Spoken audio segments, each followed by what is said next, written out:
Cloudcast Media.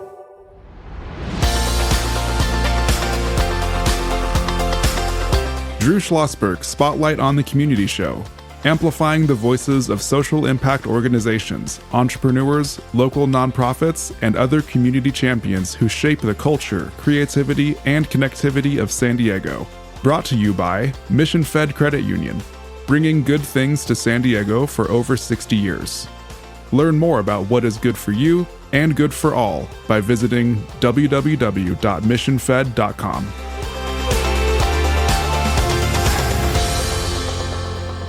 I'm Drew Schlosberg of Cloudcast Media. We're doing a special edition of our Spotlight on the Community Show here at the 38th Annual Fur Ball of the San Diego Humane Society. We are joined by Sharon Blanchet. She is our Board of Trustees Chair. How are you doing, Sharon? I'm doing great. I'm very excited about tonight. Well, we appreciate you coming on. Joined by your President and CEO, the inimitable Gary Weitzman. Yes, he's our hero. He is our hero for many reasons, right? Gary made us say that over there. I did. He's like, what do you think about having a chair like Sharon? Oh, she's been, well, this is great, Drew. No, I'm trying to get you a pay raise. She is great. I'm trying to get you a pay raise, for God's sake. You know. Good. Well, listen, in all seriousness, thank you for your service being a chair. We know there's a lot of work that goes involved in that. How long have you been on the board? I've been on the board 4 years. For 4 years, very good. Yes. Joined by my co-host, Kristen Fogel. She's the executive director of San Diego Writers Inc. They're celebrating their 20th anniversary this year. Kristen. Yeah. So this is your fifth fur ball. This is my fifth fur ball. Yes, Excellent. Fifth fur ball is not an easy thing to say. It's not. 105 Told times. you, this was going to be a difficult interview. So I there didn't you know. go. Yeah. Why don't you start with why you support the Humane Society? What got you started? Have you always been an animal lover? Pick one of those 6 questions okay. I just gave to you. I've always been an animal lover, and I knew several people who had worked here at the board, and that piqued my interest. And when I had time, I came on the advocacy committee first, and then the board, and now I'm so honored to be the chair. That's amazing. Yes, I'm very happy about it, actually. Now you're hooked, and we're never letting you go. And I'm never leaving. All right. That's great. Well, we know how important the boards are, and especially with chairs and helping with the vision and so forth of the organization. I've got to know Gary since he's been here, and obviously he's a wonderful president and CEO, as is the staff. And what you folks have done, and the footprint has been just phenomenal in this aspect of it. What makes you most proud? What makes me most proud? It's hard to pick one thing. One of the things I think about a lot is the Behavior Center, because it sets us apart and makes us so very unique. There's only a small, less than a handful of behavior centers in the whole country. I recently had the opportunity of volunteering there, which was so amazing, because you know Behavior Center, but you don't really understand the patience and perseverance that it takes from all of the people who work there. The head of the Behavior Center is a woman named Amanda Kowalski, who is absolutely wonderful, and every staff member that she has there works so hard with the usually about 44 dogs that are there, that are afraid, don't come out of the cage. You have to sit there. This is what I did for an hour. I sat there with cheese and ham outside on the floor, and the dog was in the back of the cage. And what I was trying to do was to get this dog to have enough trust to come out and get little pieces of cheese and ham. So is the Behavior Center, and Gary, you jump in on this as well, is it for dogs only? No. Oh, no. Okay, so what are types of animals, Gary? We have cats routinely. Definitely more dogs than cats, by about 2 to 1. Right. But we've also had other animals. We've had rats in the Behavior Center. We had a rescue about 2, 3, 4 years ago. A very sad situation where someone was living in her van, and she had over 200 rats in the van living with her. Oh, I mean, people's lives are beyond what we can sometimes even imagine. Wow. Right. So helped her, took the rats. She had to give them up. We brought them to the Behavior Center. They needed some help because they're not going to be living in a van or a car later. But yeah, we've got all sorts of animals. We also have Behavior Center staff that go up to Escondido where we have livestock, and they'll work with livestock up there as well. So how long will an animal be in the Behavior Center? Oh, it could vary. It could be a couple weeks to a couple months. We've had a few that have been about 3 months. But the really beautiful thing is every single one of them has gotten placed. And you know why we have the Behavior Center? Because it helps us stay at zero euthanasia for healthy, adoptable dogs. So instead of a frightened dog in a regular shelter being euthanized because it won't come and interact and so it doesn't get adopted, we take those healthy dogs and we instill trust in them and they become adopted.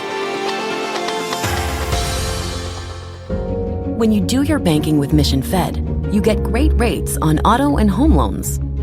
That's good for you, but something good also happens for a lot of other people. We're not for profit, so we put money back into the community to help lots of great nonprofits to keep San Diego strong. So you're not just getting something good, you're doing something good. Come to Mission Fed. It's banking that's good for all. Brand amplification is the DNA of Cloudcast Media, and our code is the powerful blending of sound, voice, and storytelling to lift local brands and their communities. Whether it is our Brandcast, Schoolcast, or Causecast platforms, the unifying ethos is all about this community, the one you call home. If you dare to dream and want to explore the brand amplification of Cloudcast, a national leader in local podcasting and other Winfluence strategies, please visit us at cloudcast.us.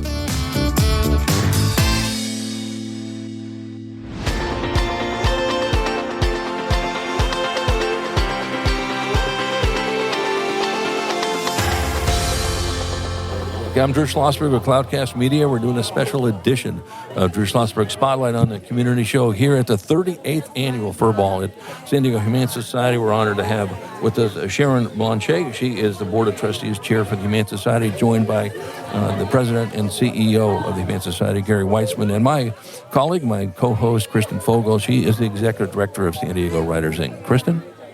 So I asked Gary this earlier, but what is your favorite thing about the Fur Ball? What do you look forward to every year? I like the videos. Okay. They really explain a lot. They are emotional, and they usually have a good story to tell. It's an uplifting story. Amazing. Yes, so I love the videos. Yeah. Mm-hmm. Well, when we were talking about this, I've been honored to be at the Fur Ball several times, as Gary knows, and my dog is not quite, he needs to be in the Behavior Center. I was thinking that. Well, actually, I need to be in the Behavior Center with my dog. That we haven't done yet, not human rehab. Listen, I don't Next sure podcast from the Behavior Center. I'm not sure if I maybe we should start with the owners. We should. We should. I think that's great.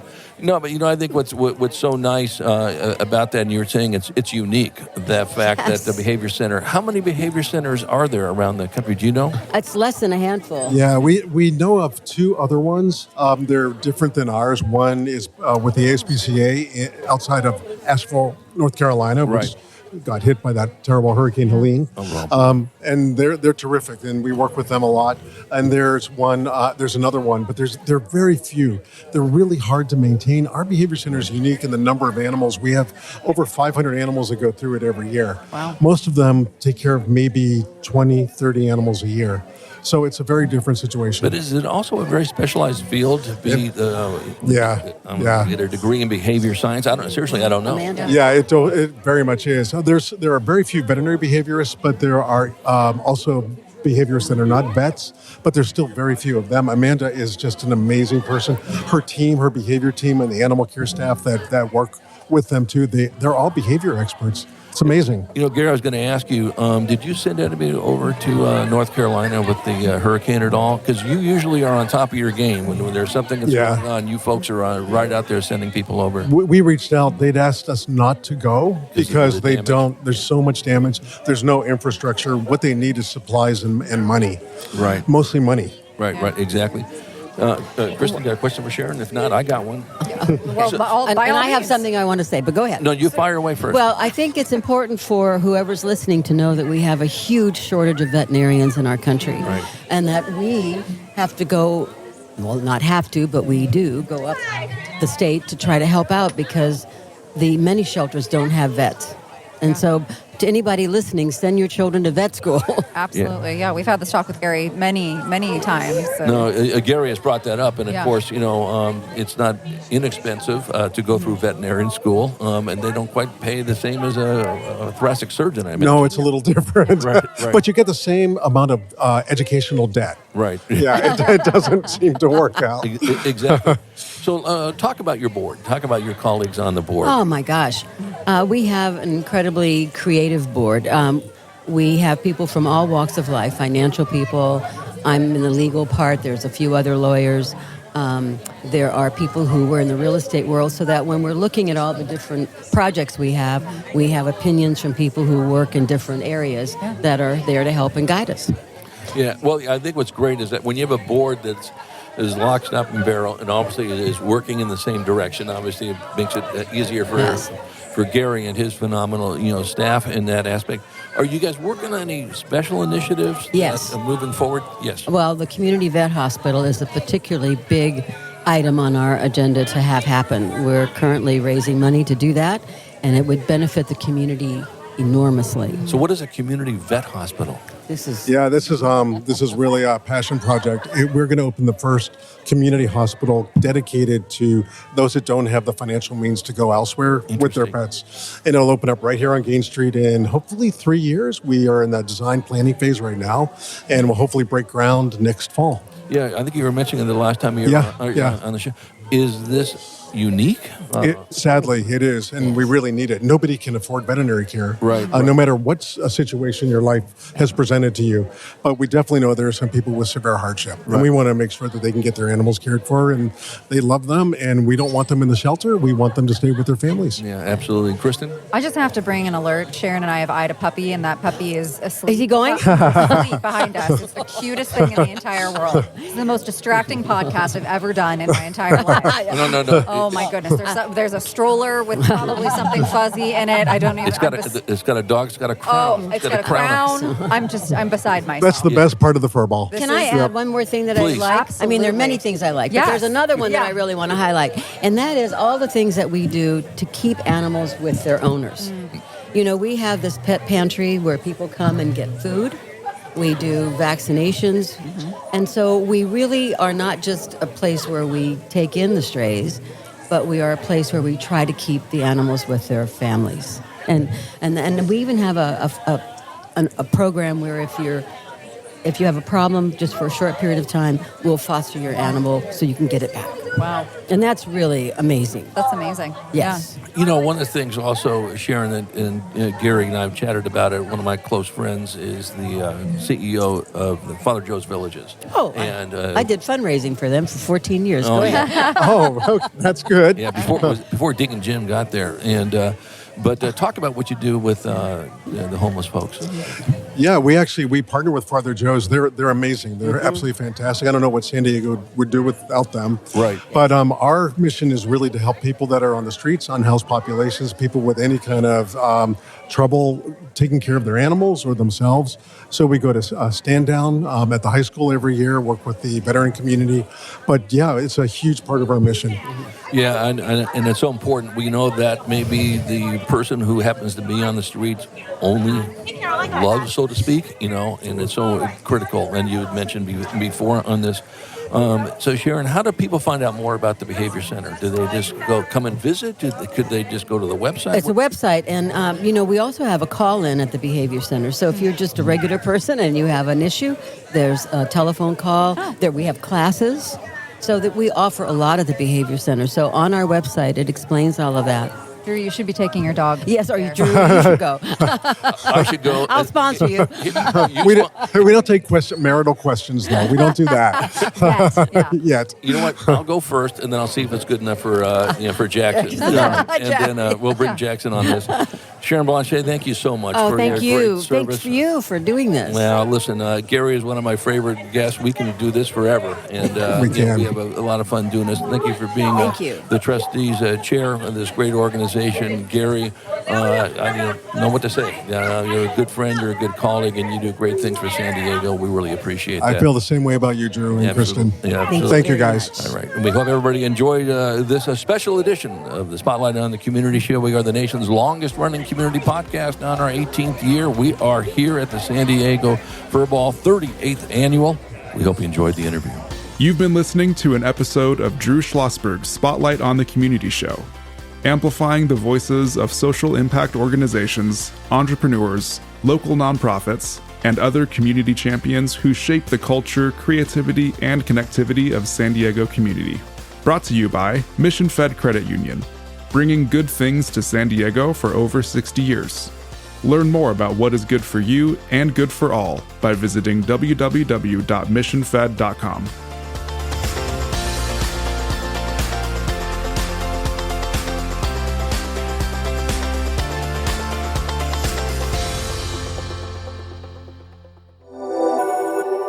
Cloudcast Media.